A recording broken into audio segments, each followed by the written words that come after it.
যতগুলো মূর্তি ছিল সবগুলো মেরে বড় মূর্তিটার গায়ে মারতে যাবে, in the mean time stop, কয় না এটারে মারো না। ফাজআলাহুম জুদাদান, সবগুলার টুকরা টুকরা, ইল্লা কাবীর আল্লাহুম, 12টা ছাড়া ওইটারে রেখে দিলেন। আর বুদ্ধি করে কুড়ালটারে বড়টার কান্দে ঝুলাইয়া দিলেন, বড় মূর্তিটার কাঁধের মধ্যে ঝুলাইয়া দিলেন। ঘটনাটা সুন্দর হয়েছে না? এখন কেমন যেন মনে হয় এটা কুপাইয়া দাঁড়া রয়েছে বাবার বেটার মতো। বড় পূজার শেষ, পূজার দিনক্ষণ শেষ, বিকেল বেলা পূজা মণ্ডপ থেকে সব এসে দেখে সর্বনাশ।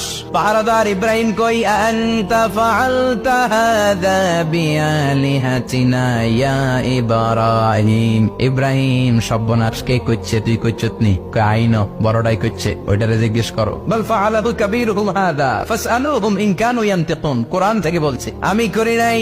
ওই দেখ কুড়ালটা কার কান্দে, বড়টার কান্দে, ওইটারে জিগা।